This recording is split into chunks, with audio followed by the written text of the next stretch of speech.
Bem-vindos de volta, pessoal. Nesta aula, vocês aprenderão sobre espaçamento e alinhamento de textos. Tá? Para começar, vamos olhar esse texto aqui do lado, né, onde nós aplicamos as propriedades que nós aprendemos de fontes da aula anterior. E vamos começar aprendendo sobre uma propriedade que é a letter spacing. Essa propriedade ela controla o espaçamento entre as letras de um texto. Tá? Então, por exemplo, vamos definir aqui a nossa propriedade para o nosso seletor P e vamos colocar aqui a propriedade letter spacing.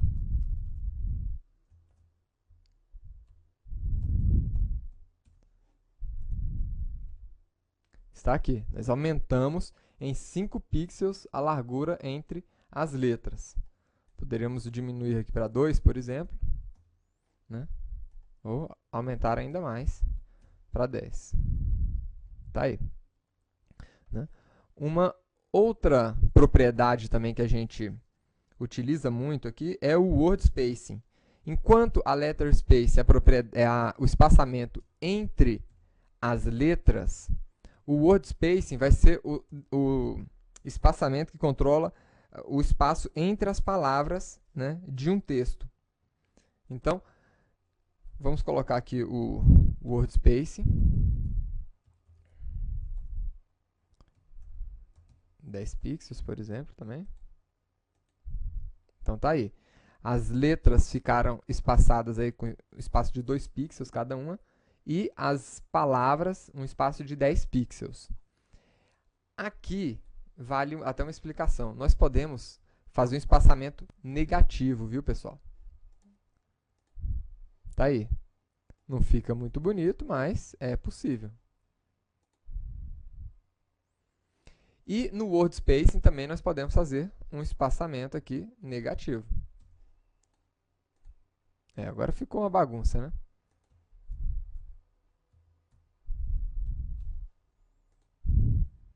Uma outra propriedade é a line height. Né? A line height ela controla a altura dos blocos inline. Né? A altura...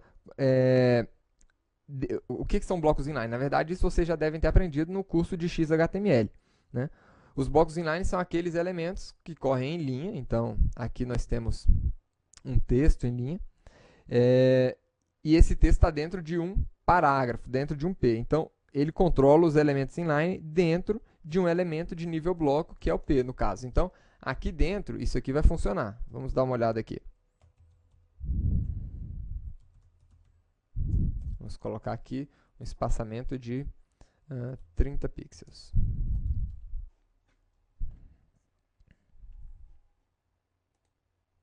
Então, aqui ele deu um espaçamento entre as linhas do meu texto.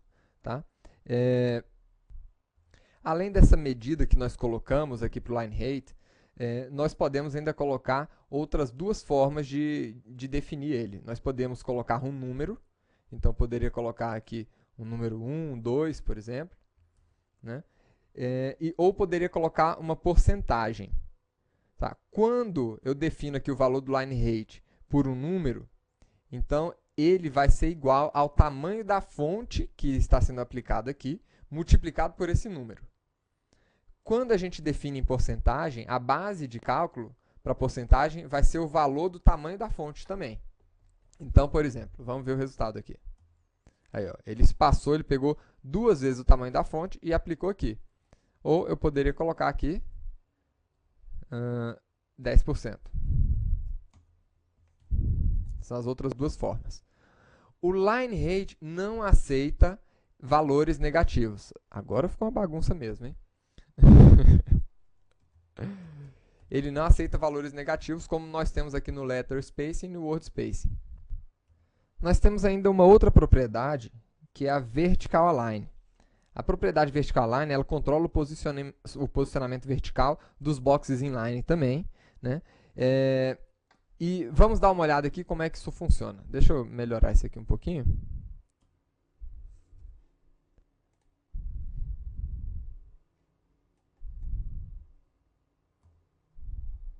Opa.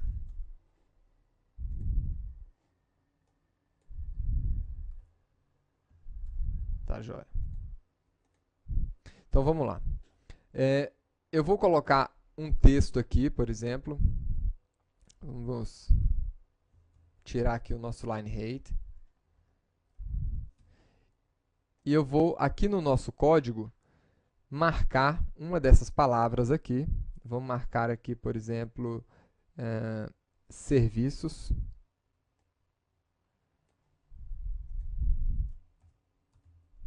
Como a tag spam. Pronto. Um bloco inline genérico. E vamos criar aqui o nosso estilo para ser aplicado ali naquele spam. Para vocês verem a diferença. Então, aqui nesse spam, eu quero colocar aqui um atributo vertical align. Então, vou colocar aqui o vertical align.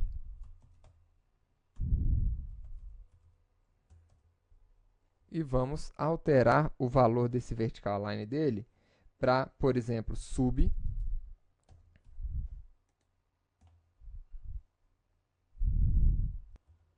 Vamos remover aqui o nosso estilo para poder ficar mais claro aqui a alteração. Então, serviços, se vocês analisarem bem, ele ficou ligeiramente abaixo aqui do restante do texto. É isso que o sub faz. Nós poderíamos colocar aqui, por exemplo, sup, de superior. Então, ele subiu, né? Nós poderíamos colocar aqui, por exemplo, test top.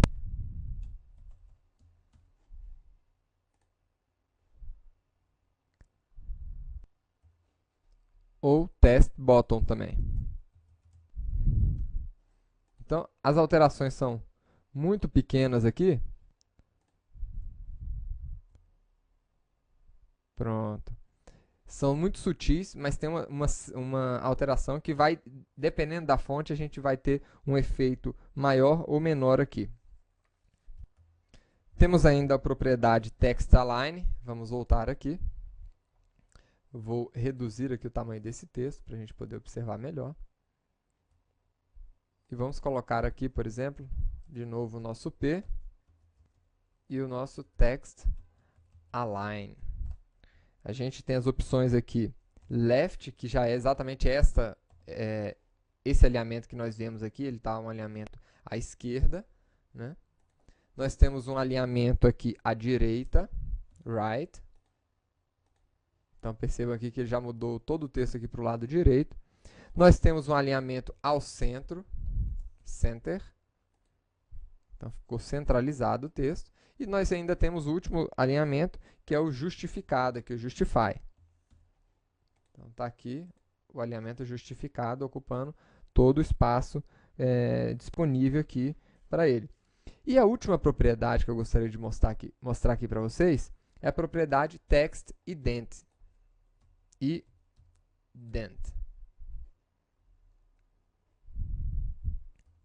Indent.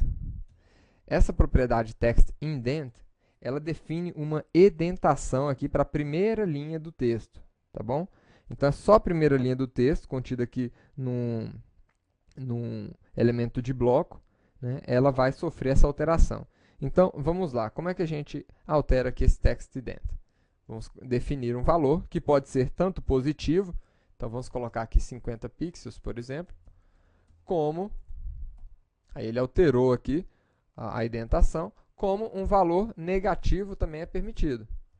Então, menos 30, por exemplo, vamos ver o resultado. Então, aqui está o resultado. O texto ficou muito mais ali à esquerda. Então, essas são as propriedades que eu gostaria de mostrar para vocês de hoje, né, para alinhamento e espaçamento de textos. Até a próxima aula, pessoal!